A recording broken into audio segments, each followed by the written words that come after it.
Hello student, welcome to आटा classes. मैं sir Jamal. आज हम डिस्कस करेंगे सॉलिड स्टेट लेक्चर 3, जिसमें आपको बताया जाएगा यूनिट सेल क्या होते हैं, क्रिस्टल लैटिस क्या होते हैं, different types of the unit cell. तो ये सारी चीजें आपको यहाँ पढ़ने को मिलेगा। ओके, तो हम स्टार्ट करते हैं सबसे पहले कि क्रिस्टल लैटिस क्या होता है, या क्रिस्टल लैटिस को हम लोग कैसे डिटरमाइन करते हैं। तो देखो स्टूडेंट, जितने भी सॉलिड स्ट्रक्चर हैं बेसिकली वो 3D अरेंजमेंट में होते हैं। ओके, तो क्रिस्टल लैटिस जो होता है बेसिकली 3D अरेंजमेंट होता है किसके, उसके कॉन्स्टिट्यूएंट पार्टिकल का। तो कोई भी सॉलिड जिस जिस एटम या मॉलिक्यूल से आयन से बना है उसको हम कॉन्स्टिट्यूएंट पार्टिकल कहते हैं। तो कॉन्स्टिट्यूएंट पार्टिकल को रेगुलरली अगर आप 3D में अरेंजमेंट करोगे तो वही स्ट्रक्चर क्या कहलाता है, क्रिस्टल लैटिस कहते हैं। क्रिस्टल लैटिस को 3D लैटिस भी कहा जाता है, या उसको हम लोग स्पेस लैटिस भी कहते हैं। तो यहाँ पे मैं एक डायग्राम बता रहा हूँ, इस डायग्राम के थ्रू आप इसको समझ सकते हो। देखो मैं एक यहाँ पे 3D स्ट्रक्चर बना रहा हूँ। ओके, तो सॉलिड स्ट्रक्चर में या कोई भी क्रिस्टल लैटिस है, उसमें जो 3D स्ट्रक्चर होते हैं उसको हम डिफरेंट वे में अरेंज करते हैं। तो यहाँ पे एक मैं 3D स्ट्रक्चर आपको बताकर बना रहा हूँ। ओके, जैसे यहाँ देखो, यहाँ पे मैं एक 3D रिप्रेजेंट कर रहा हूँ। यहाँ एक डॉट बना रहा हूँ ना, यहाँ पे। ओके, ये जितने भी डॉट है ना, ये एटम को रिप्रेजेंट कर रहे हैं, जो भी मैं सर्कल से बना रहा हूँ। इसको हम लोग कॉन्स्टिट्यूएंट पार्टिकल भी कह सकते हो, जिसको मैं येलोइश कलर से रिप्रेजेंट कर रहा हूँ। तो अभी मैं एक क्रिस्टल लैटिस डिजाइन कर रहा हूँ।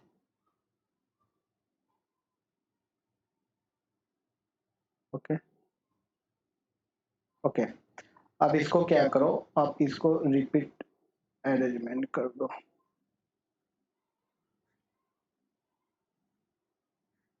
थोड़ा सा टाइम लगेगा। अब देख लो हम लोग कैसे इसको ड्रॉ कर रहे हैं, क्योंकि जितने सॉलिड होते हैं ना वो सारे 3D स्ट्रक्चर में होते हैं। ओके, तो यहाँ पे एक आपको 3D स्ट्रक्चर बता करके आपको बता रहा हूँ।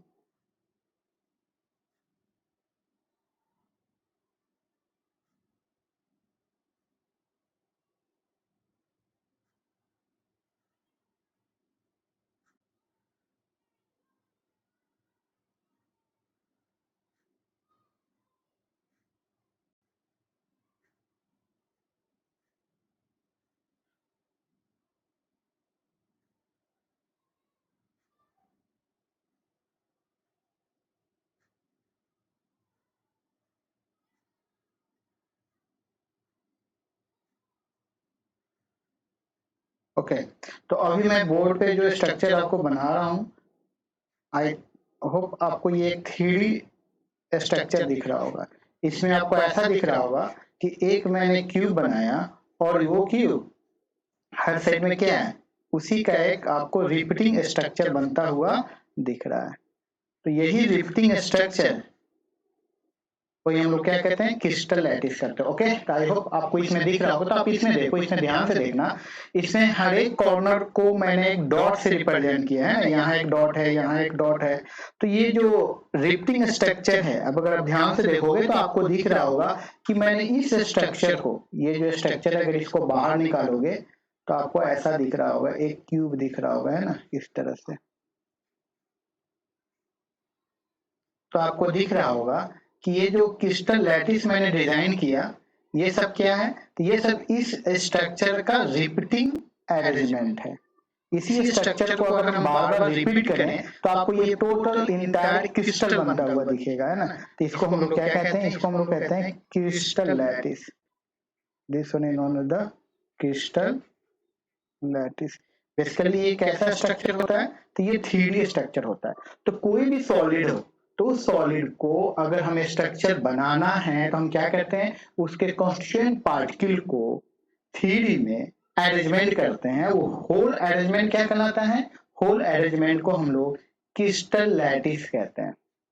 ठीक है, अगर आप इसको ध्यान से देखोगे तो आपको दिख रहा होगा कि ये जो मैंने अभी क्रिस्टल लैटिस बनाया, ये क्रिस्टल लैटिस क्या है, तो आपको लग रहा होगा कि हर जगह हमने क्या किया, इस शेप का इस शेप का स्ट्रक्चर क्या है, ये रिप्टेड है, एक यहाँ है, एक यहाँ पे है, इसको ऊपर है ना, तो आपको ऐसा लग रहा हो कि बहुत सारी क्यूब को मैंने क्या किया, एक के ऊपर 2 या 3 इस तरह से हमने क्या कर रखा है, इसमें अरेंज कर रखा है ना, बहुत सारे स्ट्रक्चर को मैंने अरेंज कर रखा है।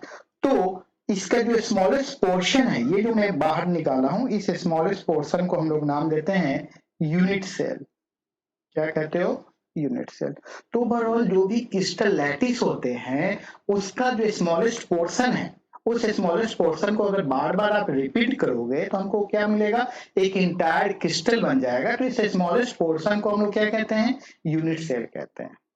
आई बात समझ में? ओके, तो ये आपको स्ट्रक्चर बनाने आना चाहिए। तो ओवरऑल हम क्रिस्टल लैटिस को कैसे डिफाइन करेंगे, तो क्रिस्टल लैटिस क्या होता है, तो the regular arrangement of constituent particle, जो भी एटम से बना है उसको रेगुलर अरेंज करते हो तो एक 3D लैटिस डिजाइन होती है, उसको हम लोग क्रिस्टल लैटिस कहते हैं। उस क्रिस्टल लैटिस का जो स्मॉलेस्ट पोर्शन होता है, उसको हम लोग क्या कहते हैं, उसको हम लोग यूनिट सेल कहते हैं। ओके, जैसे आप एक क्लासिकल एग्जांपल ले सकते हो, आप जिस रूम में बैठे हो, है ना, या हम जिस रूम में बैठे हैं, ये भी क्या है, क्यूबिकल शेप का बना हुआ है ना। इसका जो वॉल आपको दिख रहा है, तो वॉल किससे बना है, तो वॉल ब्रिक से बना है, ईंट से बना है। तो ये पूरे वॉल जो है एक सॉलिड स्ट्रक्चर है, लेकिन इसका रिफ्टिंग यूनिट क्या है, तो ईंट, ब्रिक्स है। तो उस ब्रिक, हर जगह देखो जो भी आप घर में वॉल बने हुए हैं, तो सब तो ईंट से बना हुआ है, तो इसका ईंट क्या कहलाएगा, तो ईंट को हम यूनिट सेल कहेंगे। और उसी यूनिट सेल को आप अरेंज करके एक बड़ा सा वॉल क्रिएट करते हो, एक घर बना लेते हो, है ना। ये टोटल इंटायर क्रिस्टल को हम डिजाइन करते हैं। तो किसी क्रिस्टल लैटिस का जो स्मॉलेस्ट पोर्शन होता है, उसी को हम लोग क्या कहते हैं, यूनिट सेल कहते हैं। क्लियर है? तो देखो यहाँ पे ये आपको डायग्राम दिख रहा है, वही डायग्राम मैंने यहाँ पे आपको बताया है ना। तो ये जो डार्क कलर से दिख रहा है, this one is the unit cell, यही आपका क्या कहलाएगा, यही बॉक्स आपको यूनिट सेल कहलाएगा। This one is the unit cell. Okay, दूसरा, अगर एक टिपिकल यूनिट सेल को अगर आप ध्यान से देखो, अभी मैंने आपको बताया, तो एक यूनिट सेल में आपको क्या क्या दिखेगा, तो एक टिपिकल यूनिट सेल अगर हम डिजाइन करते हैं, ये आपका यूनिट सेल है ना। तो यूनिट सेल के जो कॉन्स्टिट्यूएंट पार्टिकल्स होते हैं, जैसे यहाँ देखो मैंने यूनिट सेल बनाया ये, है ना, पिछले अभी मैंने बताया। तो यूनिट सेल में जितने भी कॉन्स्टिट्यूएंट पार्टिकल्स होते हैं, वो जिस प्लेस पे होते हैं उसको हम लोग कहते हैं लैटिस पॉइंट कहते हो। This one is known lattice point. तो ये जैसे मैंने डॉट से रिप्रेजेंट किया हूं, तो ये आपका कहलाएगा क्या, लैटिस पॉइंट, लैटिस पॉइंट कहते हो। ओके, तो यहाँ एक मैंने यूनिट सेल स्ट्रक्चर बनाया हूँ, ठीक है ना, क्यूबिकल शेप में दिख रहा है। तो यहाँ पे जहां एटम्स होंगे, उस एटम को क्या करेंगे, एक डॉट से रिप्रेजेंट। सपोज एक इस कॉर्नर पे एटम है, इस यहाँ एटम है, यहाँ पे एटम है, यहाँ पे एटम हो सकता है, यहाँ भी हो सकता है, यहाँ भी हो सकता है, यहाँ भी हो सकता है, यहाँ भी हो सकता है। ओके, तो जहाँ पे एटम प्रेजेंट होगा, उस लोकेशन को डॉट से रिप्रेजेंट करते हैं, और उसको क्या कहते हो, उसको कहते हैं हम लोग लैटिस पॉइंट। लैटिस पॉइंट से किससे रिप्रेजेंट किया जाता है, एक डॉट से रिप्रेजेंट किया जाता है। ओके, दूसरी बात, इस यूनिट सेल में देखो, इसको हम लोग क्या नाम दे रहे हैं, इसको हम नाम देते हैं यूनिट सेल। तो एक यूनिट से सेल के अंदर आपको क्या क्या मिलेगा, ओके, तो देखो, तो कॉर्नर, कॉर्नर दिख रहा है आपको। जैसे मान लो आप जिस रूम में बैठे हो, मैं जिस रूम में बैठा हूँ, उसमें कितने कॉर्नर है, जैसे क्यूबिकल से कितने कॉर्नर देख रहे हैं, तो देखो 1 2 3 4 5 6 7 8। तो टोटल एक यूनिट सेल में टोटल कितने कॉर्नर हैं, तो टोटल कॉर्नर आपको 8 होते हैं। ठीक है, आप यहाँ भी काउंट कर सकते हो, 1 2 3 4 5 6। ओके, कॉर्नर 8 हो गए। उसी तरह से एज कितने होते हैं, एज समझते हो ना, किनारा, कितने एज है, देखो तो 1 4 ऊपर 4 नीचे फिर साइड में। तो टोटल एज कितने हो गए, तो टोटल एज होते हैं 12। तो ये सारी बेसिक चीजें जो आपको पता होना चाहिए एक टिपिकल यूनिट सेल। तो बेसिकली सॉलिड स्ट्रक्चर में हमें क्रिस्टल लैटिस और यूनिट सेल के बारे में ही डिटेल में पढ़ना है। एज होते हैं, तो इसमें देखो, इसमें एज कौन सा है, तो ये तो हो गया आपका corner, this part is the corner, इसको आप कॉर्नर कहोगे। ये पार्ट क्या है, आप यूनिट सेल का कॉर्नर होता है। ओके, इसको हम क्या कहेंगे, इसको हम एज कहेंगे। This one is the edge. तो टोटल कितने एज है, 12 है। एज के सेंटर को क्या कहते हैं, एज सेंटर कहते हैं। जितना एज होगा उतना इसमें क्या हो सकता है, सेंटर हो सकता है। तो एज सेंटर भी कितने होंगे, 12। उसी तरह फेस, एक सिंपल क्यूब में कितने फेस होते हैं, या आप घर में देखो कितने वॉल है, तो इधर 4 वॉल, एक रूफ, है ना, और एक बॉटम, तो टोटल कितने हो गए, टोटल फेस कितने होते हैं, तो टोटल फेस आपको 6 हो जाएंगे। ओके, इस तरह से आपको बेसिक ये सारी चीजें पता होना चाहिए। फेस कितने हैं, फेस के बाद होता है फेस सेंटर। तो फेस का जो सेंटर होगा उसको क्या कहोगे आप, फेस सेंटर कहोगे। फेस सेंटर भी कितने होंगे, 6 होंगे। Next body diagonal. Body diagonal समझते हो, ओके। बॉडी डायगोनल का मतलब है कि ये जो क्यूब है इसमें एक कॉर्नर से, सपोज करो यहां से आप मूव करते हो इस कॉर्नर से इस कॉर्नर तक, जैसे मान लो जिस रूम में बैठे हो तो एक इस कोने से लेकर के ये बॉटम तक, तो ये मेन बॉडी से पास करे उसी को क्या कहेंगे, उसी को हम लोग कहते हैं बॉडी डायगोनल। तो बता इसमें टोटल कितने बॉडी डायगोनल होंगे इस रूम में जिसमें आप बैठे हो, तो 1 2 3 एंड 4। तो टोटल बॉडी डायगोनल कितने होते हैं, तो टोटल बॉडी डायगोनल आपको 4 होंगे। तो ये बेसिक हैं, ये चीजें आपको पता होना चाहिए ना एक टिपिकल यूनिट सेल में। तो आप इसको याद रखना, आपके माइंड में होना चाहिए। ओके, तो क्रिस्टल लैटिस 3D अरेंजमेंट होता है, उसका जो स्मॉलेस्ट पार्ट है उसको हम लोग क्या कहते हैं, उसको हम लोग नाम देते हैं यूनिट सेल। यूनिट सेल में कॉर्नर होता है ना, कॉर्नर है, फेस है, एज है, फेस सेंटर है, बॉडी डायगोनल है, बॉडी सेंटर है, तो ये सारी चीजें आपको आगे मिलेंगी। ओके, तो ओवरऑल अगर हम डिफिनेशन की बात करें कि क्रिस्टल लैटिस को आप कैसे डिफाइन करोगे, तो कैसे डिफाइन करोगे, तो the regular arrangement of constituent particle in 3D space. उसके जो कांस्टिट्यूएंट पार्टिकल्स हैं उसी का 3D अरेंजमेंट अगर आप करते हो तो वही क्या कहलाता है, आपको क्रिस्टल लैटिस कहलाता है। या कांस्टिट्यूएंट पार्टिकल को हम लोग लैटिस क्रिस्टल में कैसे रिप्रेजेंट करते हैं, डॉट से, है ना, पॉइंट से, या इसको हम ऐसे भी कह सकते हैं कि the regular arrangement of point in 3D space. 3D space में पॉइंट जो हम लोग रेगुलरली अरेंज करते हैं उसी को हम लोग क्या कहेंगे, उसी को हम लोग क्रिस्टल लैटिस कहते हैं। क्लियर है ना। क्रिस्टल लैटिस को हम किसी सॉलिड का क्रिस्टल लैटिस डिजाइन कैसे करते हैं, कैसे हमें पता है कि सोडियम क्लोराइड का स्ट्रक्चर एफसी है, बीसीसी है, ये कोई भी सॉलिड बॉडी है, मेटल, सो उसका हम लैटिस स्ट्रक्चर प्रिडिक्ट कैसे करते हैं, तो एक इंस्ट्रूमेंट है उसका नाम है एक्सरे क्रिस्टलोग्राफी। इस एक्सरे क्रिस्टलोग्राफी के हेल्प से साइंटिस्ट क्या करते हैं, इस स्ट्रक्चर को प्रिडिक्ट करते हैं, तभी जाकर के इस पे थ्योरी डेवलप होती है जिससे हम लोग पढ़ते हैं या पढ़ाते हैं। ओके, तो टेक्निक का नाम क्या है, एक्सरे क्रिस्टलोग्राफी। खासतौर से प्रोटीन हो या बायोमोलिक्यूल या डीएनए का स्ट्रक्चर हो, ये सब किस मेथड से बना, तो एक्सरे क्रिस्टलोग्राफी से। ओके, ये हमें पढ़ना नहीं है, सिर्फ इसका नाम सुनना है।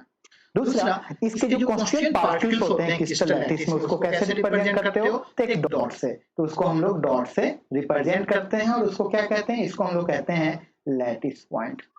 क्लियर है यहां तक, आई होप आपको समझ में आ रहा होगा।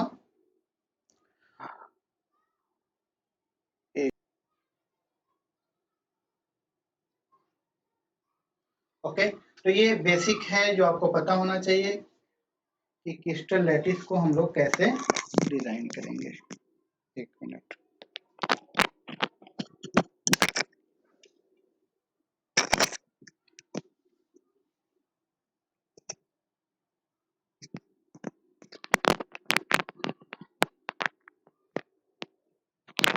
ओके। तो नेक्स्ट अभी आपको पता है क्रिस्टल लैटिस, ओके, क्या होता है, कैसे हम लोग एक्सरे क्रिस्टलोग्राफी टेक्निक के थ्रू क्या करते हैं, हम किसी भी सॉलिड को या स्ट्रक्चर को हम लोग इसके थ्रू हम लोग प्रिडिक्ट करेंगे। ओके ओके, देखो स्टूडेंट, यहाँ पे आपके इंटरेस्ट के लिए मैं एक स्ट्रक्चर बताया हूँ, ये तो आपको सिलेबस में पढ़ना नहीं है, लेकिन आप जान जाओ कि जो भी सॉलिड बॉडी होती है उसको हम लोग कैसे रिप्रेजेंट करते हैं, कैसे प्रिडिक्ट करते हैं, तो एक्सरे क्रिस्टलोग्राफी। तो अभी मैं ये जो आपको डायग्राम बता रहा हूँ ये क्या है, बेसिकली ये है एक्सरे क्रिस्टलोग्राफी।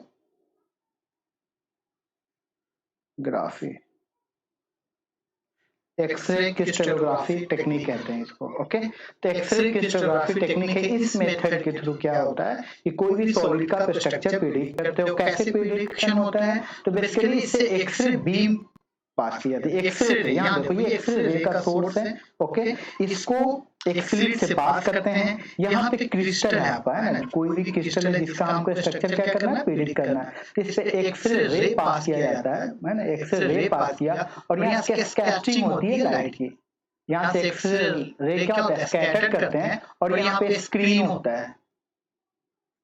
एक स्क्रीन पे क्या होता है, सॉलिड की यहाँ इमेज बनती है ना। यहाँ ये डॉट डॉट आपको क्या दिख रहा है, इसका लैटिस पॉइंट दिख रहा है। आप ऐसे कहो या आप कहो कि उस सॉलिड का जहाँ पे कांस्टेंट पार्टिकल्स हैं उस पार्टिकल के क्या दिख रहे हैं, ये उसका इमेज दिख रहा है। और साइंटिस्ट क्या करते हैं, कंप्यूटेशनल मेथड के थ्रू इस इमेज को प्रेडिक्ट करके फिर उसका क्रिस्टल या लैटिस उसका डिजाइन करते हैं।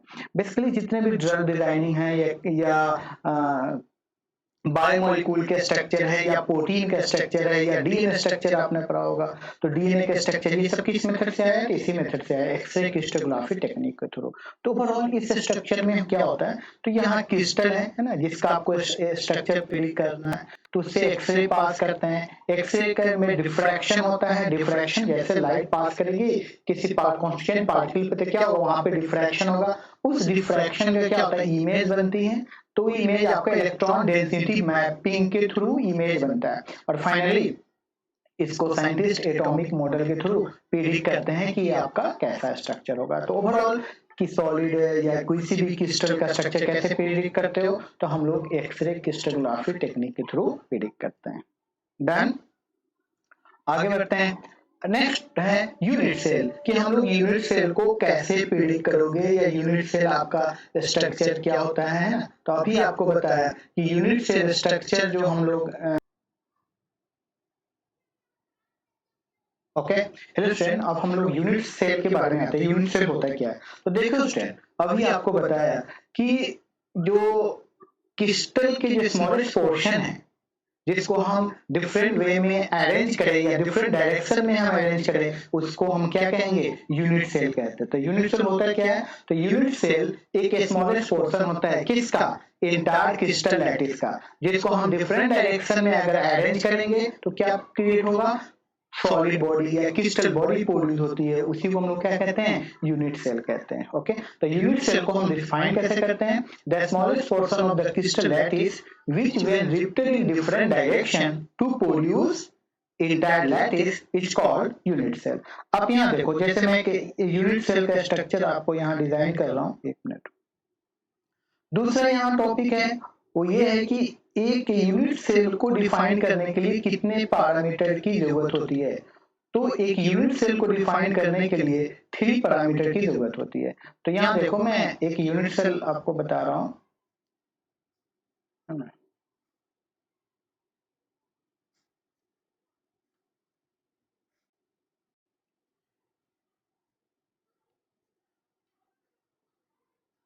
ओके।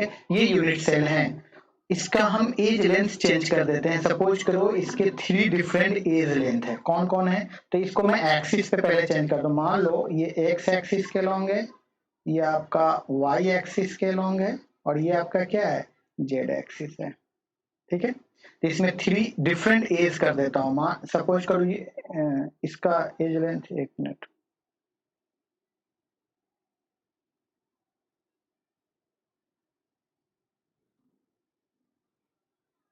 ओके। इसका एज लेंथ में इसको मैं ए मान रहा हूँ, इसको बी मानता हूँ और इसको क्या मानता हूँ, सी मानता हूँ, है ना। 3 डिफरेंट एजेस हैं, 3 डिफरेंट एज लेंथ हुए और इसके 3 डिफरेंट एंगल मान रहा हूँ, है ना। 3 डिफरेंट एंगल, कौन कौन एंगल है, तो बी और सी के बीच के एंगल को अल्फा और इसको बीटा और इसको गामा। तो एक टिपिकल यूनिट सेल का अगर आप स्ट्रक्चर देखोगे तो यूनिट सेल 6 डिफरेंट पैरामीटर है, कौन कौन है, तो 3 एजेस हैं। 3 एज कौन कौन है, 3 एज कौन कौन है, तो ए बी और सी। आपको जो दिख रहा है, हो सकता है तीनों सिमिलर हो तो क्यूबिक हो जाएगा, डिफरेंट हो, कुछ भी हो सकता है। मतलब 3 डिफरेंट एज लेंथ हो सकते हैं।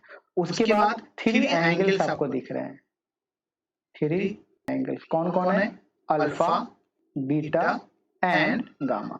3 एंगल है, बी और सी के बीच के एंगल को गामा, सी और ए के बीच के एंगल को बीटा और ए और बी के एंगल को क्या मान रहा हूँ, गामा मान रहा हूँ। तो ओवरऑल हम ये देख रहे हैं कि एक यूनिट सेल को डिफाइन करने के लिए कितने डिफरेंट फिजिकल पैरामीटर की जरूरत है, तो 6 पैरामीटर की जरूरत है, 6 पैरामीटर। या A unit cell is characterized by 6 different parameter. कौन कौन? तो 3 A's, ABC जिसको माना है ना, और 3 एंगल जिसको अल्फा बीटा गामा से हम रिप्रेजेंट करते हैं। ओके, तो यहाँ नेक्स्ट पॉइंट है कि unit cell is characterized by the 6 different parameter. कौन कौन है? तो 3 एजेस जिसको ए बी सी से रिप्रेजेंट कर रहे हैं, 3 एजेस एंड 3 एंगल्स। कौन कौन है? तो अल्फा बीटा एंड गामा। आप इसको याद रखना कि यूनिट सेल में 6 डिफरेंट पैरामीटर की जरूरत होती है। नेक्स्ट आपको वही स्ट्रक्चर जो अभी बताया वो यहाँ पे है कि एक टिपिकल यूनिट सेल है, इसके 3 एज कौन है? तो एक आपका ए है जो आपको दिख रहा है, दूसरा बी, देन सी, और 3 एंगल्स हैं alpha beta and gamma. Clear है? दूसरा, अब एक यूनिट सेल को अगर आप ध्यान से देखो, अगर हम एक यूनिट सेल की बात करें तो यूनिट सेल को समझने के लिए अभी मैंने एग्जांपल दिया था कि ये जो वॉल है, आप घर में बैठे हो है ना, तो जो वॉल है घर का, ये वॉल किस चीज से बना होता है? तो ये वॉल एक सॉलिड है, ये क्रिस्टल है ना, ये लैटिस, ये क्रिस्टल लैटिस को रिप्रेजेंट करेगा। ये वॉल किसको रिप्रेजेंट करेगा? Crystal lattice. ओके, ये वॉल किससे मिलकर बना है? ब्रिक्स। तो ये सब स्ट्रक्चर क्या दिख रहा है आपको? ब्रिक्स दिख रहा है ना। ब्रिक्स को एक ऊपर नीचे साइड में रखने से क्या होता है? एक बड़ा सा वॉल क्रिएट हो जाता है। इस वॉल को जोड़ने से एक बड़ा सा घर क्रिएट हो जाता है ना। तो ये जो वॉल है ये क्रिस्टल लैटिस को रिप्रेजेंट करेगा। ये वॉल किससे बना है? तो ये वॉल बना है ब्रिक्स से। तो ये जो ब्रिक्स है आपको जो दिख रहा है, ये ब्रिक्स का को हम क्या कहेंगे? तो इसको हम लोग कहेंगे यूनिट सेल। यूनिट सेल मतलब इस ब्रिक्स को अगर हम अरेंज करते हैं डिफरेंट वे में, एक के ऊपर दूसरा तीसरा, फिर साइड में थिकनेस बढ़ा देते हो तो टोटल इंटायर लैटिस क्रिएट हो जाती है। तो इसको हम क्या कहेंगे? This one the unit cell. तो ये ब्रिक्स हैं और ये ब्रिक्स आपको क्या कहलाएगा? This brick represent the unit cell. ये यूनिट सेल को रिप्रेजेंट करता है। ओके, अगर हमें पूरी वॉल का लेंथ मेजर करना है, ये वॉल्यूम मेजर करना है, तो क्या करोगे? एक ब्रिक का अगर आपको लेंथ पता है तो पूरे वॉल का आप निकाल सकते हो टोटल कितने ब्रिक्स हैं। ओके, तो ये टिपिकल एक एग्जांपल हुआ जिसको हम समझ सकते हैं एज ए यूनिट सेल। अब हम डिटेल्स में आते हैं कि टिपिकल यूनिट सेल में हमें क्या क्या देखने को मिलता है। ओके, तो ध्यान देना, एक टिपिकल यूनिट सेल मैं यहाँ ड्रॉ कर रहा हूँ।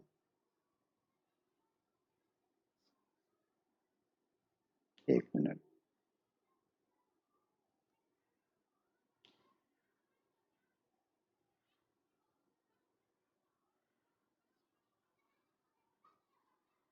इसको इरेज करके फिर से बनाता हूँ। एक टिपिकल यूनिट सेल में क्या क्या मिलेगा अभी आपको बताया है। एज होते हैं, कॉर्नर्स होते हैं, है ना। तो ये सारी चीजें आपको यहाँ देखने को मिलेगा।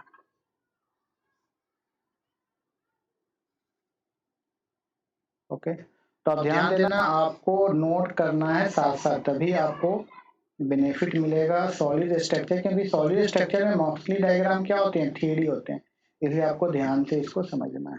ओके, ये टिपिकल यूनिट सेल दिख रहा है, तो इसको कॉर्नर है। तो बताइए इसमें कितने कॉर्नर है यूनिट सेल में? देखो तो कॉर्नर कितने दिख रहे हैं? This part is the corner, यही ना कॉर्नर है। कॉर्नर पे जो कॉन्स्टिट्यूएंट पार्टिकल्स होते हैं उसको क्या कहते हो? उसको हम लोग एक डॉट से रिप्रेजेंट करते हो जिसको लैटिस पॉइंट कहा जाता है। तो ये आपका लैटिस पॉइंट हो गया। तो एक यूनिट सेल में बताइए कितने कॉर्नर है? कॉर्नर आपको कितने दिख रहा है? 8 कॉर्नर होंगे, पहला पॉइंट। दूसरा, एज कितने दिख रहे हैं? How many as? एज कितना है देखो तो एज आपको 12 दिख रहे होंगे। जितने एज हैं उतना एज सेंटर भी होगा। तो एज सेंटर कितने हैं? तो एज सेंटर भी 12 होंगे। फेस कितने होते हैं? तो फेस आपको 6 होते हैं, तो फेस 6 हो गए। जितना फेस होगा उतना फेस सेंटर होगा। तो फेस सेंटर कितने होते हैं? तो फेस सेंटर भी क्या होगा? 6 होगा। नेक्स्ट, बॉडी डायगोनल या बॉडी सेंटर। दूसरा बताओ इसमें बॉडी डायगोनल कितने हैं? बॉडी डायगोनल, बॉडी डायगोनल समझते हो ना, जो बॉडी से डायरेक्टली पास करेगी। कितने होते हैं? 4। और last one is the body centre. Body centre, body centre कितने होते हैं? 1। अब यहाँ देखो, ये जो यूनिट सेल आपको बनाया, तो इसको हम क्या कहोगे? This one is the corner. ये तो इतना तो आपको पता है ना, ये कॉर्नर होता है। This one is the corner. Corner के बाद इसको क्या कहोगे? ये आपका एज होता है। जिनको नहीं पता वो नोट कर लेंगे। ओके एज के सेंटर को क्या कहोगे, एज सेंटर। ओके अब दूसरा आपको फेस, तो एक क्यूब में कितने फेस है देखो, तो 1 2 3 4 5 6, या आप जिस घर में बैठे हो वो भी आपका क्या यूनिट सेल है। तो देखो आपके पास कितने कॉर्नर है, घर में टोटल कितने कॉर्नर है, 8 दिख रहे होंगे, कितने फेस है, तो 1 2 3 4 5 6 फेस दिख रहे हैं। तो फेस के सेंटर को क्या कहेंगे हम, फेस सेंटर कहेंगे। जैसे मान लो ये फेस है बैक में, तो इसका सेंटर क्या कहलाएगा, फेस सेंटर। इस वाल में देखो ये आपका वाल फेस है, तो इसके सेंटर को क्या कहोगे, फेस सेंटर कहोगे, है ना। जितना फेस उतना फेस सेंटर। ओके फेस हो गया, फेस सेंटर हो गया, एज सेंटर आपको समझ में आ गया। बॉडी डायगोनल, बॉडी डायगोनल क्या होता है कि मेन बॉडी से पास करती है, मतलब घर का जो एक कॉर्नर से लेकर के अपर वाले कॉर्नर को लोअर कॉर्नर से मैच करो, तो ये टोटल इंटायर जो डायगोनल है इसको क्या कहोगे, इसको हम लोग बॉडी डायगोनल कहेंगे। तो ऐसे कितने बॉडी डायगोनल होंगे, तो 1 2 है ना, 3 एंड 4, तो टोटल बॉडी डायगोनल कितने होते हैं, 4। अब बॉडी डायगोनल जहां पे टच करते हैं मेन बॉडी पे, जो अगर कोई पार्टिकल्स हैं इस जगह कोई सेंटर को क्या कहेंगे, इसको हम बॉडी सेंटर कहते हैं। तो बॉडी सेंटर कितना है, तो एक रूम में या एक यूनिट सेल में एक ही बॉडी सेंटर होगा। तो जहां पे बॉडी डायगोनल क्रॉस करते हैं उसी को हम लोग क्या कहते हैं, बॉडी सेंटर कहते हैं। जैसे यहाँ देखो, यहाँ से एक बॉडी डायगोनल मैं ड्रॉ कर रहा हूँ इस तरह से डॉट से, ऐसे, फिर इस कॉर्नर से, तो यहाँ पे सेंटर, तो इसको क्या कहोगे, ये पॉइंट क्या कहलाएगा, तो इस पॉइंट को हम लोग, ये पॉइंट क्या कहलाएगा, this one is the body diagonal, तो इसी को हम लोग बॉडी सेंटर कहेंगे। इसको क्या कहोगे, इसको कहोगे बॉडी सेंटर। और ये रेड कलर से जो बनाया है इसको क्या कहोगे, this one is the body diagonal, इसको हम लोग बॉडी डायगोनल कहेंगे। क्लियर है। ओके यहाँ तक तो टिपिकल हो गया कि कॉर्नर होते हैं, एज होते हैं, एज सेंटर होते हैं, फेस सेंटर होते हैं। ओके नेक्स्ट आपको इसमें जानना है इसका कंट्रीब्यूशन क्या है, कि एक कॉर्नर का एक यूनिट सेल में कितना कंट्रीब्यूशन है। तो ध्यान से देखोगे कि आपके घर का जो कॉर्नर है, ये कॉर्नर कितने घर के लिए कॉमन है, ध्यान से सोचो। तो देखो इस कॉर्नर पे अगर कोई बड़ा सा एक पार्टिकल या एक बॉल रख देते हो, एक एटम रख देते हो, तो इस फ्लोर पे 4 यूनिट सेल होंगे, 4 होंगे। कैसे, तो एक ये रूम जहां पे हम हैं या आप हो, फिर उसके बगल में, फिर एक उसके बगल में, फिर उसके बगल में, तो इस फ्लोर के लिए 4 यूनिट सेल। और फिर इसके ऊपर भी क्या होगा, एक फ्लोर के लिए उस पर भी 4 यूनिट सेल होंगे। तो ओवरऑल एक कॉर्नर का एक यूनिट सेल के लिए कंट्रीब्यूशन कितना होता है, तो इसका कंट्रीब्यूशन होता है 1/8। ये आपको याद रखना है, ये सबसे बड़ा की पॉइंट है, इसको आप समझो, जो करना है करो, है ना। इसी पे बेस्ट आप फॉर्मूला डिजाइन करोगे, किसी लैटिस का क्या फॉर्मूला होगा, तो इसी पे बेस्ट होता है। तो एक कॉर्नर कितने यूनिट सेल के लिए कॉमन होता है, तो 8 यूनिट सेल के लिए कॉमन होता है। तो यहाँ पे लिख रहा हूं contribution per unit cell, contribution per unit cell. Okay तो कॉर्नर का कंट्रीब्यूशन कितना होता है एक यूनिट सेल के लिए, 1/8। क्यों, क्योंकि ये कॉर्नर 8 यूनिट सेल से सराउंडेड होता है। उसी तरह एज देखो, एज का कंट्रीब्यूशन चेक करो, एज समझते हो ना, किनारा। अब घर का कोई पिलर ले लो, तो ये पिलर कितने घर के लिए कॉमन है बता दो। तो देखो एक तो इस रूम के लिए यूनिट सेल, आपका रूम को हम क्या मान के चल रहे हैं, यूनिट सेल। तो इस घर के लिए एक रूम के लिए, फिर उसके बगल वाले के लिए, फिर उसके बगल और उसके बगल, टोटल कितने 4। तो एक एज या घर का एक पिलर कितने घर के लिए कॉमन है, 4 घर के लिए या 4 यूनिट सेल के लिए। तो एक यूनिट सेल के लिए इसका कंट्रीब्यूशन कितना होगा, तो एक यूनिट सेल के लिए इसका 1/4 होता है। तो एज सेंटर का भी कितना होगा, एज सेंटर का भी 1/4 होता है। अब फेस के लिए आ जाओ, फेस समझते हो ना, वाल, जो घर का आपका वाल है, तो ये वाल कितने घर के लिए कॉमन है, 2, इस रूम के लिए, एक बगल वाले रूम के लिए ना। तो इस घर के लिए इस फेस का कंट्रीब्यूशन कितना होगा, हाफ। तो फेस का हमेशा कंट्रीब्यूशन कितना होता है, तो फेस का हमेशा कंट्रीब्यूशन हाफ होता है ना, 1/2। तो फेस सेंटर का भी कितना होगा, फेस सेंटर का भी 1/2 होगा। बॉडी डायगोनल, बॉडी डायगोनल क्या होता है, तो ये तो मेन बॉडी से ही पास करता है, इस कॉर्नर से इस कॉर्नर तक, ये तो दूसरे घर से कुछ लेना नहीं है, दूसरे यूनिट से कोई मतलब नहीं है, तो बॉडी डायगोनल का कंट्रीब्यूशन 100% होता है, इसका कंट्रीब्यूशन 1 होगा, एक बॉडी डायगोनल का 1 होता है। बॉडी सेंटर भी मेन बॉडी में है, घर के बीच में है, यूनिट सेल के बीच में है, इसलिए ये दूसरे यूनिट सेल में इसका कंट्रीब्यूशन नहीं होता है, तो बॉडी सेंटर का भी कंट्रीब्यूशन कितना होगा, 1 होगा। तो सबसे पहला काम आपको ये याद कर लेना है हर हाल में, तभी आपको सॉलिड स्टेट समझ में आएगा। 50% सॉलिड स्टेट इसी पे बेस्ड है कि फॉर्मूला कैसे डिजाइन करते हो, कोई भी लैटिस दिया हो तो वहां से क्या कर सकते हो, आप फॉर्मूला डिजाइन कर सकते हो। उस लैटिस का क्या फॉर्मूला होगा कि कॉर्नर पे टर्म है, ए सेंटर पे हो, तो सबसे पहला काम क्या करना है कि आपको कॉर्नर, एज, ये सब का कंट्रीब्यूशन याद रखना, फिर हम लोग आगे पढ़ना स्टार्ट करेंगे। तो आप इसको जरूर याद करना कि कॉर्नर का कितना होता है, एज के कितने होते हैं, फेस के कितने होते हैं और बॉडी सेंटर का क्या होता है। फिर से मैं रिपीट कर रहा हूँ, कॉर्नर का कंट्रीब्यूशन कितना होता है बोलो, तो कॉर्नर का 1/8, एज का कितना होता है 1/4, एज सेंटर का भी 1/4, फेस का कंट्रीब्यूशन कितना होता है पर यूनिट सेल 1/2, फेस सेंटर का भी 1/2, बॉडी डायगोनल का 100% होता है, that is 1, and body centre का भी 1 होता है। क्लियर है? इसको समझने के लिए मैं यहाँ पे कुछ टिपिकल एग्जांपल दिया हूँ। जैसे ये स्ट्रक्चर को समझो,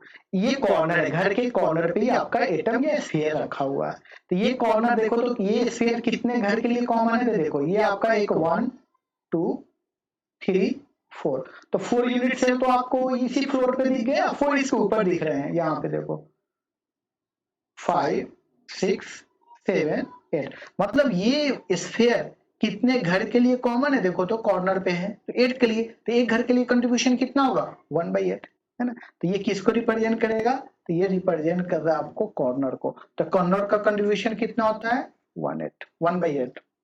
ओके, उसी को ये दूसरा डायग्राम में आपको रिप्रेजेंट किया हूं। ओके, ये देखो ये फेस है, दिस ना फेस सेंटर, ये क्या है, ये आपका फेस सेंटर है। तो बताइए फेस सेंटर का कंट्रीब्यूशन कितना है पर यूनिट सेल, तो ये कितने घर के लिए कॉमन है, तो 1 2, 2 यूनिट सेल के लिए, तो एक यूनिट सेल के लिए कंट्रीब्यूशन कितना होगा, तो 1/2। क्लियर है? नेक्स्ट, या इसको हम लोग क्या कहेंगे, अभी मैंने बताया, इसको क्या कहोगे, this one is the body centre, यही तो आपका बॉडी सेंटर है, और ये डॉट लाइन किसको रिप्रेजेंट करेगा, तो body diagonal, body diagonal.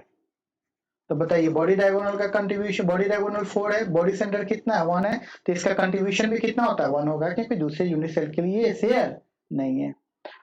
Okay, now ये स्ट्रक्चर बता दो, ये कौन सा स्ट्रक्चर है, ये जो स्फीयर है ये किस लोकेशन पे देखो तो इसको हम कहेंगे क्या, एज सेंटर, दिख रहा है आपको, एज सेंटर। अगर कोई स्फीयर एज सेंटर पे है तो इसका कंट्रीब्यूशन कितना होगा, देखो ये कितने घर के लिए कॉमन है, मैं इसी को तो मैं पिलर कहा था, है ना, कितने 4 के लिए, तो एक के लिए कंट्रीब्यूशन कितना होगा 1/4। ओके, नाउ तो बेसिक है कि अगर डायगोनल आपको समझना है तो ऐसे समझ सकते हो, तो नहीं तो फाइनली आपको क्या करना है, फाइनली अभी जो बताया मैंने इसको आपको याद रखना है। ओके, आगे मूव करते हैं। नेक्स्ट है टाइप्स ऑफ यूनिट सेल। तो देखो स्टूडेंट, यूनिट सेल को हम लोग 2 पार्ट में डिवाइड करते हैं, एक कहलाता है प्राइमिटिव यूनिट सेल या इसको सिंपल यूनिट सेल भी कहते हैं, और दूसरा कहलाता है central unit cell. Primitive unit cell क्या होता है, तो ऐसे यूनिट सेल जिसके कॉन्स्टिट्यूएंट पार्टिकल सिर्फ कॉर्नर पे ही हो, कॉर्नर के अलावा कहीं और नहीं होते हैं, फेस सेंटर ये कहीं नहीं होता, सिर्फ कॉर्नर पे हो, तो उसको क्या कहेंगे, उसको हम प्राइमिटिव यूनिट सेल कहते हैं। क्लियर है? तो ऐसे यूनिट सेल जिसके कॉन्स्टिट्यूएंट पार्टिकल कहाँ हो, तो कॉन्स्टिट्यूएंट पार्टिकल सिर्फ कॉर्नर पे हो, कॉर्नर के अलावा कहीं और नहीं है, सिर्फ कॉर्नर पे है, तो उसको हम लोग क्या कहेंगे, उसको कहेंगे प्राइमिटिव यूनिट सेल, या उसको सिंपल यूनिट सेल भी हम लोग कहते हैं। अगर कॉर्नर के अलावा कहीं और भी है तो उसको हम क्या कहेंगे, सेंट्रल यूनिट सेल कहेंगे। तो सेंट्रल यूनिट सेल का मतलब जिसके कॉन्स्टिट्यूएंट पार्टिकल कॉर्नर के अलावा फेस सेंटर, बॉडी डायगोनल या कहीं और भी यूनिट सेल के कहीं और दूसरे लोकेशन पे है, तो उसको हम लोग सेंट्रल यूनिट सेल नाम देते हैं। क्लियर है? प्राइमिटिव यूनिट सेल का बेस्ट एग्जांपल है सिंपल क्यूबिक, जो अभी मैंने बताया। ये सिंपल क्यूबिक दिख रहा है, इसके कॉन्स्टिट्यूएंट पार्टिकल कहाँ दिख रहे हैं, तो कॉन्स्टिट्यूएंट पार्टिकल सिर्फ कॉर्नर पे हैं, ये आपका सिंपल क्यूबिक के एग्जांपल्स हो गए। ओके, सेंट्रल यूनिट सेल में क्या होता है, तो constituent particles are at corner, corner पे तो होते ही हैं, plus inside the unit cell, कहीं और भी होते हैं। यूनिट सेल के कॉर्नर के अलावा और भी दूसरे लोकेशन पे होते हैं। इसके 3 पार्ट्स है, कौन कौन? एक होता है बीसीसी, बीसीसी का फुल नेम होता है बॉडी सेंटर क्यूबिक, इसको हम लोग कहते हैं बॉडी सेंटर क्यूबिक। ओके, दूसरा है एफसीसी, एफसीसी का फुल नेम क्या होता है? Face centre cubic, face centre cubic. हम लोग एक एक करके इसको पढ़ेंगे। और लास्ट में ईसीसी, ईसीसी को क्या होता है? ईसीसी को कहते हैं end centre cubic, end centre cubic. नाम से पता है कि बॉडी सेंटर मतलब वो कंडीशन जिसमें कॉन्स्टेंट पार्टिकल कॉर्नर पे हो और कॉर्नर के साथ साथ कहाँ हो? बॉडी सेंटर पे हो, तो उसको हम लोग कहेंगे बॉडी सेंटर क्यूबिक। कॉर्नर के अलावा फेस सेंटर पे है तो उसको फेस सेंटर क्यूबिक कहोगे। अगर कॉर्नर के अलावा दो अपोजिट एंड पे है, दो अपोजिट फेस सेंटर पे है, तो उसको हम लोग क्या कहेंगे? इंड सेंटर कहेंगे। तो एक एक करके आपको इसे डिटेल में पढ़ना है। ओके, तो देखो मैं यहाँ एक एक करके आपको बता रहा हूं, आप डायग्राम ही देखो, उसी से आप पता कर सकते हो।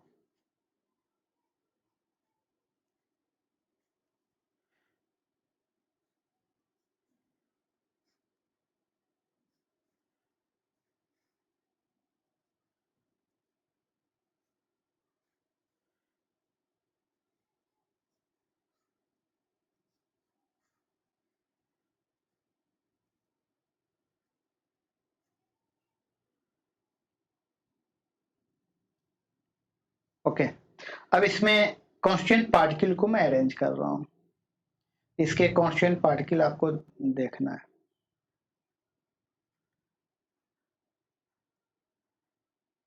ओके, इसमें देखो पहला स्ट्रक्चर में देखो इसके कांस्टेंट पार्टिकल कहाँ है? All are corner. तो इसको क्या कहोगे? तो इसको कहोगे सिंपल क्यूबिक, एससी कह रहा हूँ। एससी का मतलब सिंपल क्यूबिक। तो सिंपल क्यूबिक में क्या होते हैं? तो constant particle at corner, corner पे है ना, तो ये सारे कॉर्नर पे हैं। तो कॉर्नर पे हैं तो टोटल कितने पार्टिकल दिख रहे हैं आपको?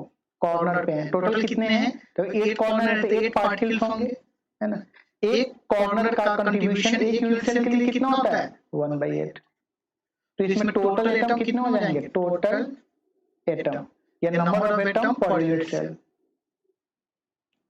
नंबर ऑफ एटम, इसको हम लोग आगे पढ़ेंगे, बस मैं यहाँ रफली आपको बता रहा हूँ। 8 कॉर्नर हो गए, 8 कॉर्नर पे कितने एटम? एक एटम होंगे, और एक कॉर्नर का कंट्रीब्यूशन यूनिट सेल के लिए कितना होता है? 1/8। तो आप यहाँ लिख सकते हो number of atom per unit cell कितने होंगे? Number of atoms per unit cell कितने हो जाएंगे? तो 1।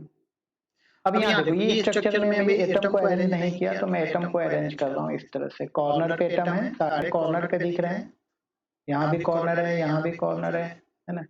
इसमें देखो ये भी कॉर्नर पे है।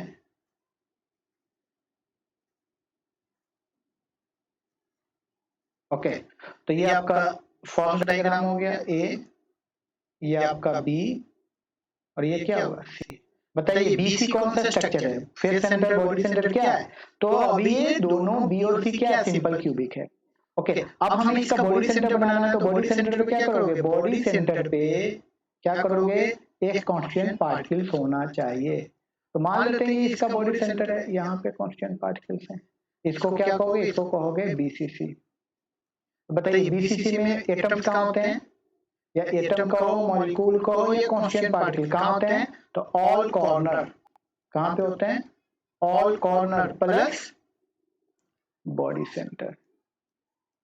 सिंपल सा, आपको कुछ रखने की जरूरत नहीं है। तो बीसीसी बॉडी सेंटर क्यूबिक वो स्ट्रक्चर होता है जिसमें कांस्टेंट पार्टिकल कहाँ होते हैं? सभी कॉर्नर पे होते हैं, और साथ में क्या होते हैं? बॉडी सेंटर पे होते हैं, है ना। ये प्लस का साइन है, तो इसको क्या कहोगे?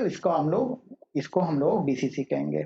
अब यहाँ देखो फेस सेंटर है, जितना फेस है वहां पे कांस्टेंट पार्टिकल को अरेंज कर दो, जहां जितने फेस सेंटर आपको दिख रहे हैं। तो देखो ये फेस है तो इसका एक सेंटर होगा। तो एक मिनट, इसको मैं कलर चेंज कर देता हूँ, कलर में इसको व्हाइट कर देता हूँ, ठीक है। ये फेस है तो एक कांस्टेंट पार्टिकल यहाँ पे होंगे, this the face centre.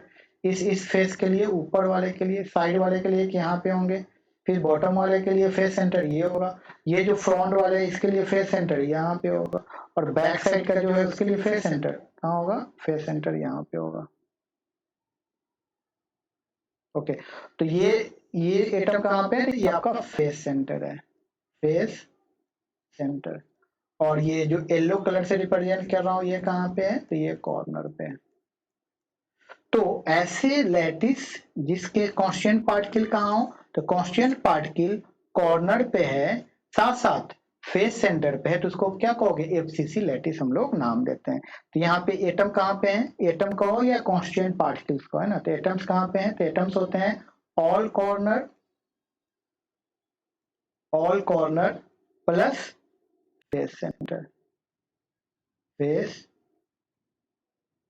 Centre, simple है। तो फेस सेंटर लैटिस को आप क्या लिखोगे, तो ऐसा लैटिस जिसके कांस्टेंट पार्टिकल कॉर्नर पे साथ साथ फेस सेंटर पे हो, तो उसको हम लोग फेस सेंटर लैटिस कहेंगे। बॉडी सेंटर किसको कहोगे, तो इसके कांस्टेंट पार्टिकल कॉर्नर पे as well as body centre पे होंगे। सिंपल क्यूबिक किसे कहोगे, तो जिसके कांस्टेंट पार्टिकल सिर्फ कॉर्नर पे हैं, तो उसको हम लोग सिंपल क्यूबिक नाम देते हैं। ओके, नेक्स्ट है इसमें इंड सेंटर। तो इंड सेंटर को समझने के लिए, इन सेंटर क्या होता है, तो इसके जो कांस्टेंट पार्टिकल्स होते हैं किसी टू अपोजिट फेस पे होते हैं, किसी two opposite face plus corner पे। तो यहाँ पे एक सिंपल सा स्ट्रक्चर बना रहा हूं।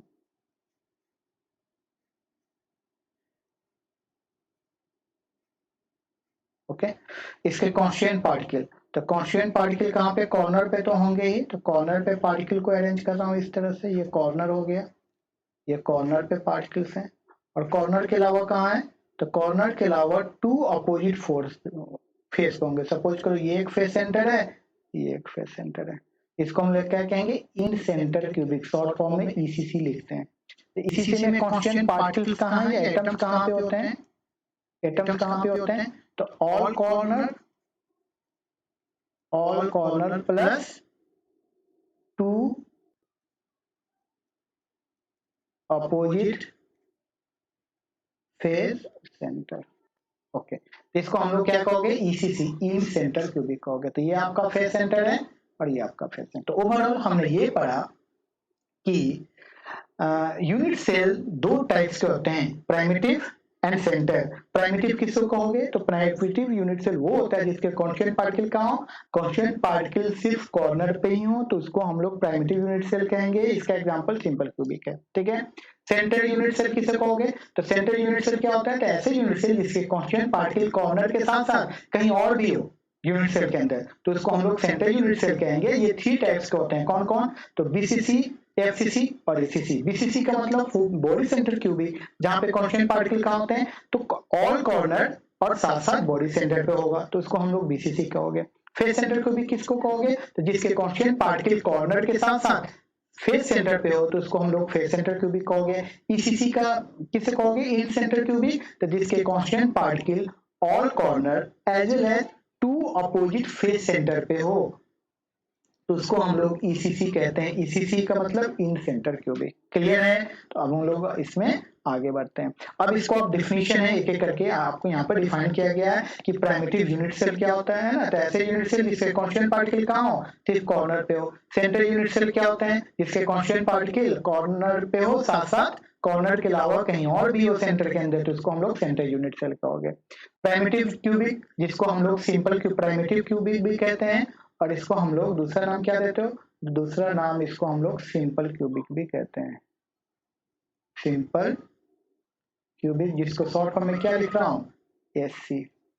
तो ऐसे यूनिट सेल जिसके कांस्टेंट पार्टिकल सिर्फ कॉर्नर पे हो, उसको हम लोग, एक मिनट, उसको हम लोग क्या कहते हैं, यूनिट सेल, उसको हम लोग सिंपल यूनिट सेल कहते हैं। जैसे यहाँ एक डायग्राम देखो, जैसे ये कांस्टेंट पार्टिकल्स है, देखो तो कांस्टेंट पार्टिकल्स हैं, इतने बड़े बड़े स्फीयर हैं, तो आपको इसको ज्वाइन कर लोगे तो क्या बन जाएगा, देखो तो आप इसको ऐसे ज्वाइन करो, देखो आपको यूनिट सेल बनता हुआ दिख रहा होगा, सिंपल क्यूबिक बन जाएगा इस तरह से, यही ना। तो देखो अगर इसके कांस्टेंट पार्टिकल देख रहे हो, तो इतने बड़े बड़े स्फीयर तो हम नहीं अरेंज कर सकते ना इस तरह से, पूरा आपका स्पेस ही ऑक्यूपाई हो जाएगा, ऐसे ऐसे स्फीयर आप अरेंज नहीं कर सकते। इसलिए हम लोग क्या करते हैं कि जब भी एटम का लैटिस अगर डिजाइन करते हो,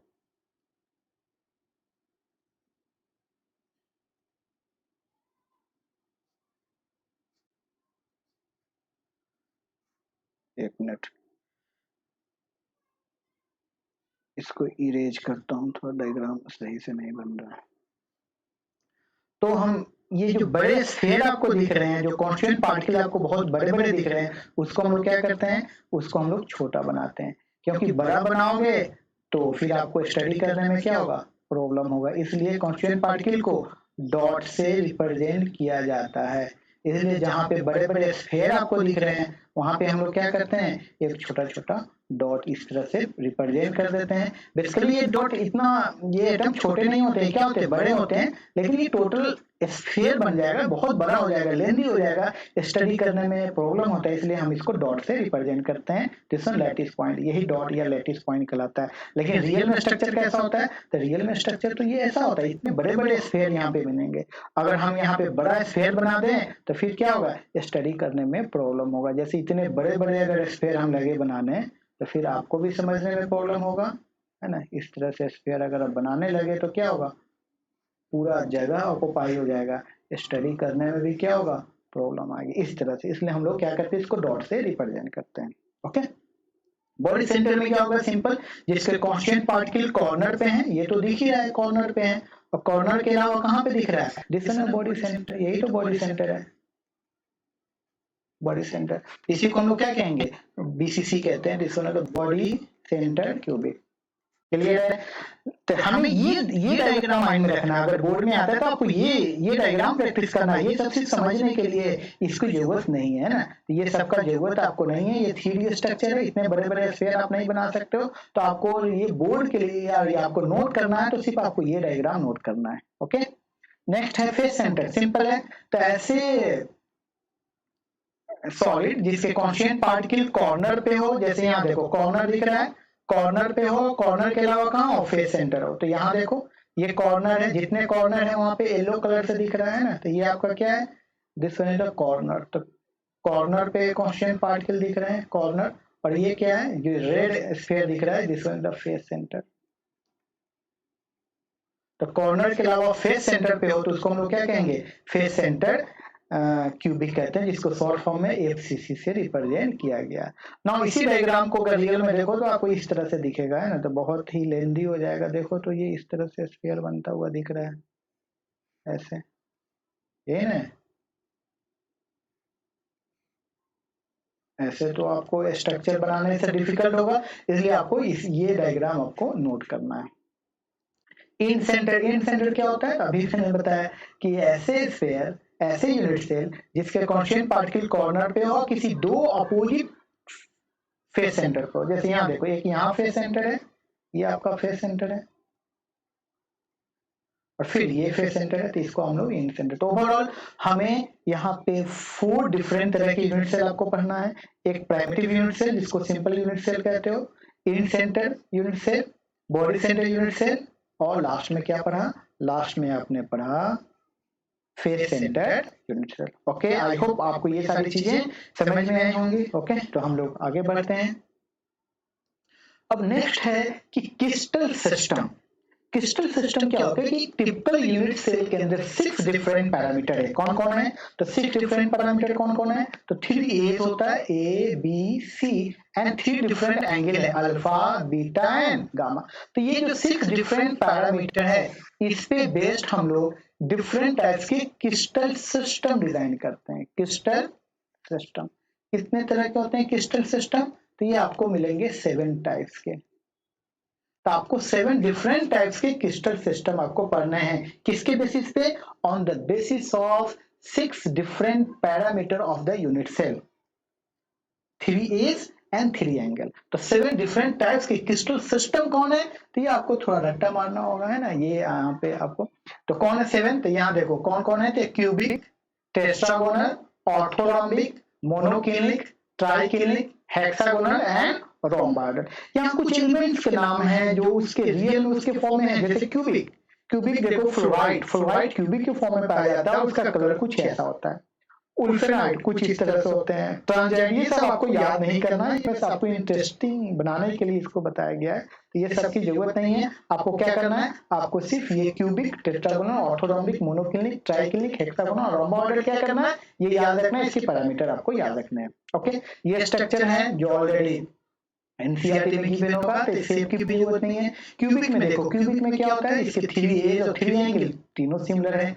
टेट्रागोनल में देख रहे हो ए बी 2 इक्वल है लेकिन सी इक्वल नहीं है, एंगल तीनों इक्वल है। ऑर्थोरोम्बिक में भी देखो तीनों एंगल है। तो इसको हम लोग एक टेबल के फॉर्मेट में इस तरह से देख, तो ओवरऑल हमने यहाँ हमें ये 7 क्रिस्टल लैटिस है कि सिस्टम है जो आपको याद रखना है। तो नीट और जेई वाले ध्यान रखेंगे, यहाँ से कभी कभी डायरेक्ट क्वेश्चन पूछ देता है कि बताइए मोनोक्लिनिक के लिए कौन सा पैरामीटर सही है।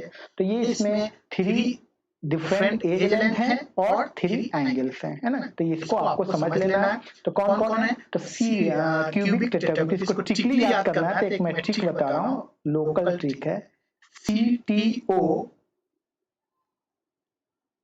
मत हार, ऐसे आप याद कर सकते हो, CTO मत हार। C for cubic, T for tetragonal, okay okay, O for orthorhombic, M for monoclinic, T for triclinic, H for hexagonal, R for rhombic. तो इसको क्या ट्रिक है, तो ट्रिक मैंने एक लोकल बताया, आप अपना ट्रिक बना सकते हो। ट्रिक क्या है, तो CTO मत हार, ऐसे कर सकते हो, है ना। C for cubic. अब यहाँ पैरामीटर देखते हैं, एक एक करके ध्यान से देखो कैसे याद करना है। तो पहला 3 जो है क्यूबिक, CTO देखो, CTO क्यूबिक, टेट्रागोनल, ऑर्थोरोम्बिक, तीनों के एंगल इक्वल है। तीनों के एंगल क्या है, इक्वल है। क्यूबिक तो आपको याद ही है, इसमें तीनों एज क्या होते हैं, सिमिलर होते हैं। तो ए इक्वल टू बी और b equal to c. Tetragonal में क्या होता है, 2 इक्वल होता है और 1 अनइक्वल होता है, ये याद रखना। ऑर्थोरोम्बिक में तीनों अनइक्वल होते हैं, कोई एज इक्वल नहीं होता है। मोनोक्लिनिक में क्या होता है, मोनोक्लिनिक में भी तीनों अनइक्वल होते हैं और इसमें alpha equal to gamma 90 degree होता है लेकिन बीटा 90 डिग्री नहीं होता है।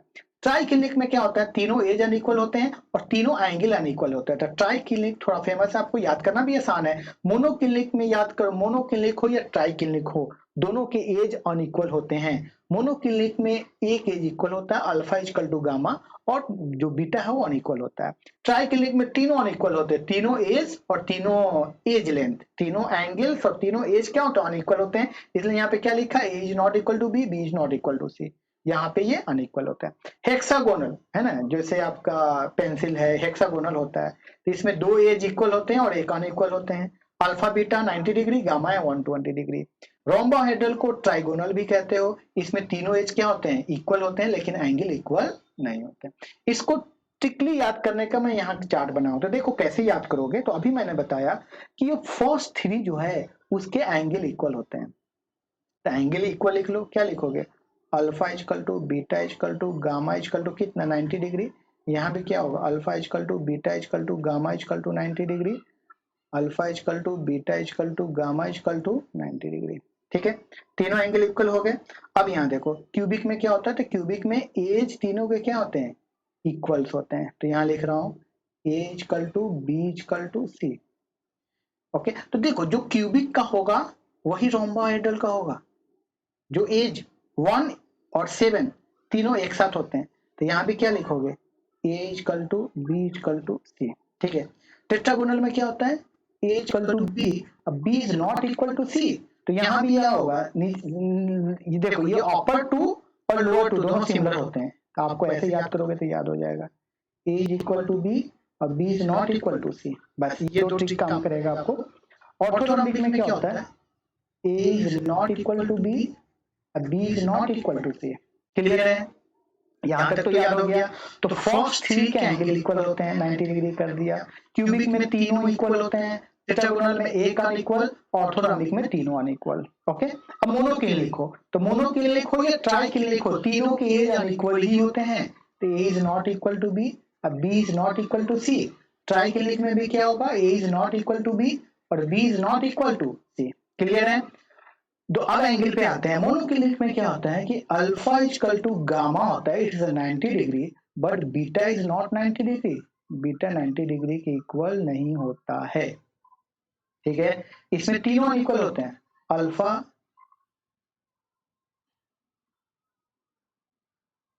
Equal to beta equal to gamma equal to 90 degree. यहाँ पे क्या करोगे, not equal to not equal to not equal to. तो ट्राई क्लिनिक में क्या रखोगे, तीनों अनइक्वल, तीनों एज भी अनइक्वल, या भी एक हेक्सागोनल बता, हेक्सागोनल में तो एक 120 डिग्री एंगल होता है, या बचपन से जानते हो तो क्या लिखोगे, अल्फा इक्वल टू बीटा होता है, इट्स 90 डिग्री, लेकिन गामा कितना होता है, तो एक एंगल आपका 120 डिग्री होता है। रोम्बाहेड्रल में क्या होता है, तो रोम्बाहेड्रल में alpha equal to beta, beta equal to gamma but is not equal to 90 degree. Okay, तो आई होप आपको ये याद हो गया होगा। तो इसको ट्रिकली कैसे याद करेंगे, तो ट्रिकली याद करेंगे CTO मत हार, MTHR, इस टेक्निक के थ्रू याद कर सकते हो। Cubic, tetragonal, O for orthorhombic, M for monoclinic, T for triclinic, H for hexagonal, R for rhomboidal. Okay, अब आते हैं कि इस एक्सियल जो ये जो 7 डिफरेंट क्रिस्टल सिस्टम पढ़ रहे हैं, इसमें कौन कौन से क्रिस्टल आएंगे। तो ये आपका ट्रिक है, इसको ट्रिक के थ्रू क्या कर लेंगे, याद कर लेंगे। याद करने का मतलब याद करना ही करना है, ये पेपर में कभी कभी इस तरह के क्वेश्चन पूछे जा सकते हैं। नेक्स्ट है कि ये जो 7 डिफरेंट पैरामीटर इसमें कौन कौन होते हैं। तो देखो क्यूबिक में कौन कौन आते हैं, तो क्यूबिक में आता है आपको प्राइमिटिव मतलब सिंपल क्यूबिक, बॉडी सेंटर और फेस सेंटर। टेट्रागोनल में क्या आता है, प्राइमिटिव आते हैं और बॉडी सेंटर आते हैं। ऑर्थोरॉम्बिक में 4 डिफरेंट तरह के पड़े, वो 4 डिफरेंट आते हैं।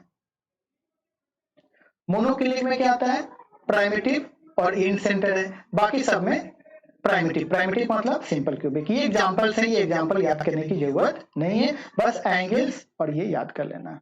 ओवरऑल आप देखोगे तो ये जो 7 डिफरेंट क्रिस्टल सिस्टम है, इसमें कौन कौन से यूनिट सेल आएंगे, तो मैं यहाँ यूनिट सेल लिख देता हूँ, this one is the unit cell.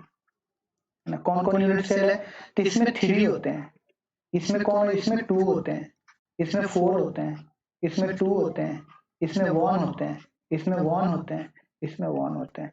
तो टोटल कितने होंगे, तो इसको नंबर की याद करो, 3242 और 111, या इसका एक नंबर जैसे मोबाइल नंबर याद करते हैं ना, ऐसे भी याद कर सकते हो, है ना, कैसे 32 42 111। इसको टोटल ऐड करोगे तो कितने आएंगे, टोटल आपको 40 आएंगे। और इसी 40 यूनिट सेल को क्या कहते हैं, इसी को हम लोग ब्रेविस लैटिस कहते हैं, ब्रेविस लैटिस कहा जाता है। दिस इज ब्रेविस लैटिस, इसी को हम लोग ब्रेविस लैटिस कहते हैं। That mean 14। तो कभी कभी पूछेगा कि क्यूबिक में कौन कौन है, तो 3 है, थ्री में कौन कौन, तो बता, तो सिंपल क्यूबिक और कौन होता है, BCC, और कौन होता है, FCC। क्लियर है। 4 इसमें कौन होता है, तो सिंपल क्यूबिक और BCC। इसमें 4 में कौन होता है, तो सिंपल क्यूबिक होता है, BCC होता है, FCC होता है, और कौन होता है, इंड सेंटर होता है। याद हो जाएगा, ऐसे याद करोगे याद हो जाएगा। इसमें कौन होता है, तो सिंपल क्यूबिक और ECC, इंड सेंटर क्यूबिक। बाकी सब में कौन होता है, सिंपल क्यूबिक, इसमें भी सिंपल क्यूबिक और इसमें भी लेटेस्ट एग्जांपल सिंपल क्यूबिक है। क्लियर है। तो आई होप आपको ये याद आया, ये आपको समझ में आया होगा। और लास्टली आपको ये याद करना ही है, टेबल ये बहुत जरूरी है, मैं बार बार रिपीट कर रहा हूँ। तो कभी कभी डिफिकल्ट क्वेश्चन आएंगे, तो ये आएंगे जैसे हेक्सागोनल क्रिस्टल सिस्टम के एग्जांपल्स में कौन है, सिंपल क्यूबिक है, बॉडी सेंटर है, रोम्बाहेड है, इंड सेंटर है, क्या होता है, सिंपल क्यूबिक। तो सिंपल क्यूबिक तो सब में होता है, इसलिए मैं यहाँ नंबर दिया हूँ, नंबर के थ्रू याद करते हो, 32 42 111। तो इस तरह से आप याद करोगे, तो आई होप आपको समझ में आएगा। ओके, नेक्स्ट लेक्चर में हम लोग पढ़ेंगे effective number of atom per unit cell, लेकिन मैं यहाँ पे इंट्रोडक्शन दे रहा हूँ कि आपको थोड़ा बहुत समझ में आए। ओके, तो ये बता, ये कौन सा लैटिस है, जल्दी बता। तो अभी मैं बोर्ड पे ये स्ट्रक्चर दिया हूँ, ये कौन सा लैटिस है, तो ये आपको देखो कॉर्नर पे एटम दिख रहा है और कहाँ पे है, बॉडी सेंटर पे। तो ये आपका है BCC, this one is the BCC। इसमें पूछ रहा है number of atom per unit cell, तो बताइए number of atom per unit cell कितने होंगे, number of atoms per unit cell. बताइए एटम कहाँ पे है, कॉर्नर पे है, तो कितने कॉर्नर पे एटम दिख रहे हैं, 8। तो एक कॉर्नर का कंट्रीब्यूशन एक एटम के लिए कितना होता है, 1 कॉर्नर।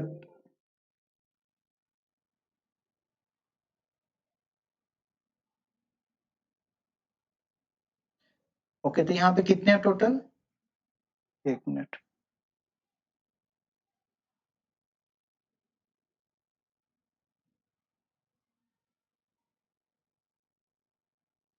एक मिनट। तो अभी हम लोग जो स्ट्रक्चर देख रहे थे,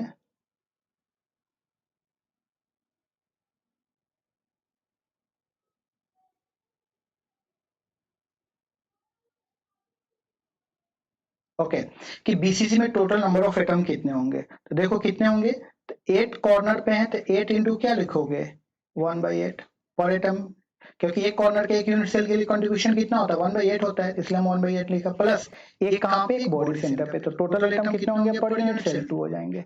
इसको हम लोग नेक्स्ट लेक्चर में और अच्छे से डिस्कस करेंगे। ओके, यहाँ देखो ये स्ट्रक्चर कौन सा दिख रहा है, देखो तो ध्यान से, तो ये आपका सिंपल क्यूबिक है, this one is a simple cubic. तो बताइए सिंपल क्यूबिक में एटम कहाँ पे होते हैं, तो 8 कॉर्नर है, तो 8 इंटू क्या लिखोगे, 1/8, तो total number of atom per unit cell कितना होगा, 1, इसमें कितना हो गया, 2। उसे यहाँ देखो, ये आपका लैटिस कौन सा दिख रहा है, देखो तो ये आपको फेस सेंटर दिख रहा होगा, एफसीसी दिख रहा है सबको। फेस सेंटर में एटम कहाँ होते हैं बताता हूँ, इसमें टोटल एटम कितने हो जाएंगे पर यूनिट सेल, तो कॉर्नर पे होते हैं, टोटल कितने कॉर्नर है, 8, तो 8 इंटू 1/8 लिखोगे, प्लस फेस सेंटर कितने हैं, 6, तो एक वन फेस सेंटर का कंट्रीब्यूशन कितना होता है, 1/2, टोटल कितने हो जाएंगे, 8 से 8 कैंसिल, 2 से 3, तो इसमें number of atom per unit cell कितने हो जाएंगे, 4। तो इस तरह से आपको नेक्स्ट लेक्चर में आपको समझ में आएगा और अच्छे से। तो आपका काम है कि आपको 2 चीज ध्यान में रखना है, एक है कि यूनिट सेल में corner, face, edge, body centre, ये सब का कितना कंट्रीब्यूशन होता है, और दूसरा क्या याद रखना है, क्रिस्टल सिस्टम, मोनोक्लिनिक, ट्राइक्लिनिक, वो आपको याद रखना है। नेक्स्ट लेक्चर में हम लोग स्टडी करेंगे कि कोई लैटिस का फॉर्मूला कैसे डिजाइन करते हो, या उस पर बेस्ड आपको डिफरेंट डिफरेंट क्वेश्चन आपको प्रैक्टिस कराया जाएगा। तो ध्यान देना है कि आपको ये कॉर्नर का कंट्रीब्यूशन, फेस का कंट्रीब्यूशन आपको हर हाल में याद करना है, जैसे याद करो समझ कर करो, तभी आपको नेक्स्ट लेक्चर में आपको समझ में आएगा, या आप किसी लैटिस का फॉर्मूला डिजाइन कर पाओगे। Okay, thank you for watching this lecture. Okay, all the best.